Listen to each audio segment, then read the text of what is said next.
Truck में सारा सामान रखा जा चुका है। बेटा और बहू जाने के लिए अपनी कार की ओर बढ़ जाते हैं। बेटा करण उनके पैर छूकर चालक की सीट पर बैठ जाता है। माता पिता उसके सर पर हाथ रखकर भारी मन से विदा करते हैं। बहू हाथ जोड़कर अपने पति की बगल में बैठ जाती है। कुछ देर में कार आंखों से ओझल हो जाती है। माँ सावित्री अपने चेहरे पर बह रहे आंसुओं को पोंछती है और पति के साथ धीरे धीरे कदमों से घर की ओर मुड़ जाती है। आज अपने दिल के टुकड़े करण को अपने से दूर जाते हुए देखकर सावित्री जी का मन भारी हो गया। इतने बड़े घर में अब वह दो ही शरीर रह गए हैं, सावित्री जी और उनके पति हरमन जी।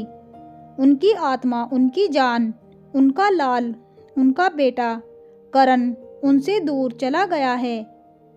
अपने और अपने पति के लिए चाय बनाकर वह एक चाय का कप पति को देती है। हरमन जी का चेहरा जैसे कुछ पलों में मुरझा गया है। ऐसे लगता है वह गहरी सोच में है। क्या सोच रहे हो? सावित्री जी पूछती है। एक आह भरकर हरमन जी कहते हैं, क्या सोचा था? क्या हो गया है? हमने कितने लाड प्यार से बेटे को पाला है, उसकी हर इच्छा पूरी की। सोचा था कि जब बड़ा हो जाएगा तो हमारे बुढ़ापे का सहारा बनेगा, पर क्या पता था कि नियति को कुछ और ही मंजूर है। तुम्हें कितना चाव था कि करण बड़ा होगा तो उसकी शादी होगी, बहू घर में आएगी और बच्चों की किलकारियाँ और शोर से घर की दीवारें गूंज उठेगी। अब यह दीवारें सूनी हो गई, एकदम खामोश और वीरान, क्योंकि बेटे बहू ने अपनी अलग दुनिया बसा ली है। जब करण ने बताया कि वो अपनी सहपाठी को पसंद करता है तो माँ बाप ने बेटे की पसंद को अपना लिया और बहुत धूमधाम से करण की शादी उसके कॉलेज की सहपाठी से करा दी। सुनीता सुंदर है, बड़े घर की लड़की है। अत्यधिक लाड प्यार से पलने की वजह से उसके व्यवहार में अहंकार और आक्रोश भर गया है।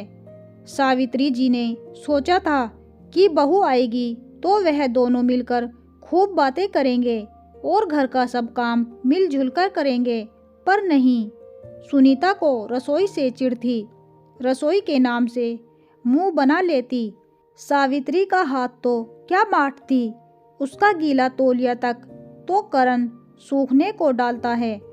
सुनीता को ना रसोई ना घर के किसी काम में रुचि है। उसे तो क्लब और होटल में अपनी सहेलियों के साथ ताश खेलने का शौक है।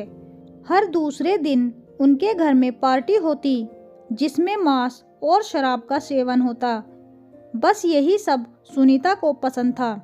ऐसे नहीं कि उन्होंने सुनीता को नहीं समझाया, करण से भी बात की, पर सुनीता ने तो यहाँ तक कह दिया कि अगर उन्हें सब कुछ अच्छा नहीं लगता तो वो अलग हो जाते हैं। उन्हें उम्मीद थी कि उनका बेटा तो बहू को समझाएगा, पर वह जोरू का गुलाम ने सुनीता को समझाना तो दूर उसका साथ दिया। बहू और बेटे ने अलग फ्लैट ले लिया और वहीं शिफ्ट हो गए। समय तो रुकता नहीं, चलता रहता है। अब माँ बाप को भी बेटे के बिना रहने की आदत हो गई थी। सुनीता ने कुछ समय बाद एक प्यारी सी बेटी को जन्म दिया।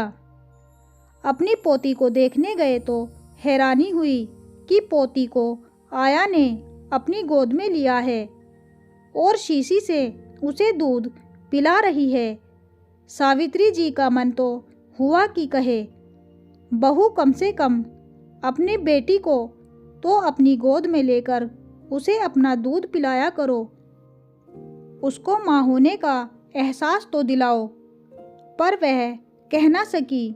जानती थी अभी बहू खरी खोटी सुना देगी। कितने अरमान थे कि अपनी पोती को बड़ा होते देखेंगे, उसके साथ खेलेंगे, पर उनके सारे अरमान बहू की जिद और आधुनिक विचारधारा में बह गए। एक दिन रात के करीब 3 बजे होंगे। दरवाजे की घंटी बजती है। कौन हो सकता है?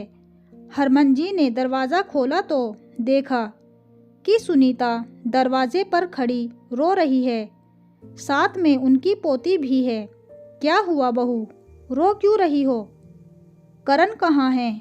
सब ठीक तो है ना? हरमन जी बहू को इस तरह देख परेशान हो गए और उन्होंने प्रश्नों की बौछार लगा दी। पिताजी, करण का एक्सीडेंट हो गया है, वो हॉस्पिटल के आईसीयू में हैं, सुनीता ने कहा तो हरमन जी सन रह गए। सुनीता ने बताया कि रात को एक पार्टी से आ रहे थे। करण अपने दोस्तों के साथ दूसरी कार में था। कार एक दोस्त चला रहा था। उसने कुछ ज़्यादा ही पी ली थी। एक ट्रक के साथ उनका एक्सीडेंट हो गया था। कार में बस करण ही बचा है। बाकी 3 दोस्तों की मौके पर ही मौत हो गई है। जीवन ने एक और करवट ली। कल को क्या होना है कौन जानता है। सावित्री जी और हरमन जी जैसे माता पिता की प्रार्थना रंग लाई। करण 3 महीने के बाद जब ठीक हो गया तो हॉस्पिटल से हरमन और सावित्री जी को बोले, बेटा अच्छा हो गया, कल उसकी छुट्टी भी हो जाएगी, हम चलते हैं, अपना ध्यान रखना। सुनीता बोली, हमें नहीं, साथ लेकर जाएंगे। हरमन जी और सावित्री जी ने उन्हें अपने अंक में भर लिए। आसमान में संध्या की लालिमा से मौसम सुहावना हो गया है। उड़ता पंछी शाम को अपने घोंसले में लौट आया है। घर की रौनक वापस आ गई। दादा दादी हर वक्त पोती के साथ खेलते रहते। ऐसा लगता फिर से उनका बचपना वापस आ गया। सुनीता हर काम में सास का हाथ बटाती। सुनीता में महसूस किया जिंदगी कितनी खुशगवार हो गई। दोस्तों, आशा करती हूँ हमारी ये वीडियो आपको कैसी लगी ज़रूर बताइए। अच्छी लगी हो तो वीडियो को लाइक शेयर कर दीजिए। चैनल को सब्सक्राइब कर लीजिए। धन्यवाद।